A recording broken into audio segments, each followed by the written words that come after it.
Hi, and welcome to Math Antics. In this video lesson, we're going to learn the basics of division. And if you really understand these basics, then it'll make it much easier learning how to do long division, which is the subject of our next video. Okay, so here's how basic division works then. You get a problem like this one, 9 divided by 3, which means you have a total of 9 and you want to divide it into 3 equal groups. And if you can remember that 9 is an answer to one of the multiplication facts, or that it's an answer on the multiplication table, then you can see that since 3 times 3 is 9, then 9 divided by 3 is 3. It's that simple. Well, at least it was that simple when you learned about the fact families. Now it's going to get a little bit tricky because most division problems aren't quite this easy. Like this one, 9 divided by 4. The trouble here is that 9 and 4 aren't part of a fact family. So you can't just find the answer on the multiplication table. That's because 9 is not a multiple of 4. There's no whole number that you can multiply 4 by and end up with 9. That means that 9 can't be divided equally into 4 groups without having something left over. Like if you had 9 cookies and 4 kids. Each kid could have 2 cookies, but there would be 1 left over. And in division, that leftover amount is called the remainder. So the answer to 9 divided by 4 is 2 with a remainder of 1. Alright, so it's not that hard to figure out a simple division problem when you have a picture like this. But what about when we just have numbers? To do that, we use a special division procedure. Up until now, you probably have used this division symbol the most. It works well for very simple division problems, like the ones in our fact families. But now that we're going to be doing some harder problems, we need a new division symbol. This one. This division symbol is special because it's almost like a stage that will help us solve our division problem. And there's 3 special areas of this stage where the 3 main parts or characters of our division problem will go. The first area is here under the long horizontal line on our division symbol. This is the area where we put the number that we'll be dividing up. The fancy math term for this is the dividend. Most of the time the biggest number will go here because we usually start with a big amount and want to divide it into smaller groups. The second area is out in front of the curved part of the division symbol. This is the area where we put the number we'll be dividing by. The math term for that is the divisor. In other words, this number will tell us how many groups we'll be dividing our big amount into. And the third area is up above the horizontal line. This is where our answer will go once we figure out what the answer is. The answer to a division problem is called the quotient. The answer tells us how many we'll end up with in each group. So whenever you have a complicated division problem to do, the first step is to rewrite your problem in this form. If you have 9 divided by 4 like this, you put the 9 down here, that's the number we're dividing up, and you put the 4 out here, that's the number we're dividing by. And you're ready to start the next step of the procedure. The next step is the most important step, because it's where you figure out the answer. And to figure out the answer, which is how many you'll end up with in each group after you divide, you have to ask yourself a really important question involving the other 2 numbers. The question is, how many 4s will it take to make 9, or almost 9? And the key to answering this question is for the number to be just right. Do you remember the story of Goldilocks and the 3 bears? How one chair was too big and one chair was too small, but the other chair was just right. Well, it's the same way with our division problem. If I choose an answer that's too big or too small, it'll cause trouble for me. Here's what I mean. Let's say that I decide that I only need 1 4 to make 9. So I'll write a 1 up here in the spot for the answer. Well now, the next step in the procedure is to multiply that answer I put there, the 1, by the number of groups out front here, the 4. And I write the answer to that multiplication down below the number I'm dividing up, the 9. I do that so I can subtract that amount from the 9 to see how much I'm going to have left over, to see how big the remainder will be.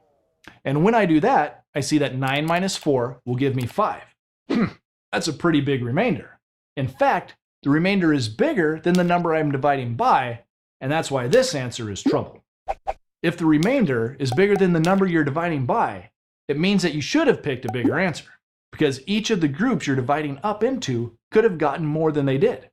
Your answer was too small, and so the remainder was too big. Okay then. I guess I'd better come up with a better answer to the question, how many 4s will it take to make 9, or almost 9? This time, I think I'll pick 3. So, I put a 3 in the answer space, and then I follow the next step of the procedure like I did before. I multiply the answer I chose, 3, by the number of groups, 4, and I write the answer to that multiplication problem, 12, down below the number we're dividing up, the 9.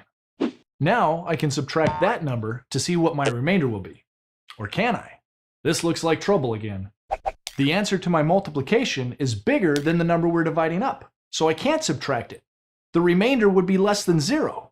And I can't have a remainder less than 0. That can't be right. Here's the problem. When you choose an answer that's too big, it's like trying to give too many to each group. And then you run out of things to give before the groups are equal. And if the groups aren't equal, they get all upset. And then if they get all upset, they start fighting. If they start fighting, they get in trouble and the teacher puts them in timeout. Okay, so 1 was too small. It gave us too big of a remainder. And 3 is too big. There wouldn't be any remainder at all, and the groups wouldn't be equal, which causes big problems. So let's try 2. If we say that 2 4s will make 9, or almost 9, our problem looks like this. 2 goes in the answer spot, and then we do our multiplication procedure. We multiply that 2 by the 4, and we get 8. Then we write the 8 below the 9 so we can subtract it and find our remainder. 9 minus 8 equals 1. So that means our remainder is 1. Now that sounds good. It's less than our number of groups, and you can see with our cookie problem that it's exactly right.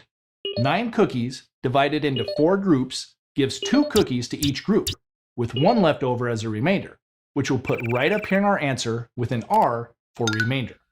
Perfect. And now you can see how you can do division without using pictures or cookies, but just with numbers and a procedure to follow. Let's try a couple more so you really see how it works. Let's try 23 divided by 5. We start, as always, by making sure our problem is written correctly using our new division symbol. The 23 is what we'll be dividing up. It's our dividend. So we put it under the line, and the 5 is what we're dividing by, our divisor. So it goes out front. Okay, so now we ask, how many 5s will it take to make 23 or almost 23? Well, 1 5 would be way too small. 2 5s is 10, that's also too small. 3 5s would be 15, 4 5s is 20. Oh, that sounds promising. Now 5 5s is 25, and that would be too much. So it sounds like 4 is a really good number to pick for our answer. So let's put that on the answer line.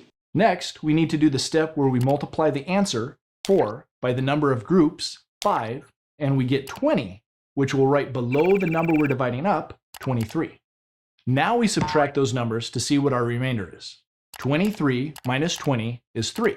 Well, that's good. 3 is less than our number of groups, so it's a reasonable remainder. So our answer to 23 divided by 5 is 4 with a remainder of 3. Let's do one more before you try working some out on your own, okay? Let's do 57 divided by 6. First, we set up our problem, and then we ask the question, how many 6s do we need to make 57 or almost 57? Well, this one's a little more tricky, so I think I might use a multiplication table to help me out. The nice thing about a multiplication table is that it shows me all the multiples of a number. For example, since I want to know how many 6s I need, I can look on this row of the chart and see all the multiples of 6. Here they are: 6, 12, 18, 24, 30, 36, 42, 48, 54, and 60. We need the multiple that's 57, or almost 57. And since 57 is not on the list, it looks like 54 is the next closest thing, without being too big like 60. And to get 54, we need to have 9 6s, so we'll choose 9 as our answer. Next, we multiply 9 by 6, which we already know will give us 54 because that's what our multiplication table showed us. Now we need to subtract 54 from 57. That gives us a remainder of 3. Again, that's good because that's less than our divisor. So 57 divided by 6 equals 9 with a remainder of 3. All right, that's all for this lesson. And if you're new to division, that's plenty to get you started. It's really important to master these basic division problems that just involve one step that leaves you with a remainder. In the next video, we're going to learn how to take this basic procedure we've learned and repeat it multiple times in a process called long division. But before you move on, make sure you really practice what you've learned in this video first. Good luck, and I'll see you next time. Learn more at mathantics.com.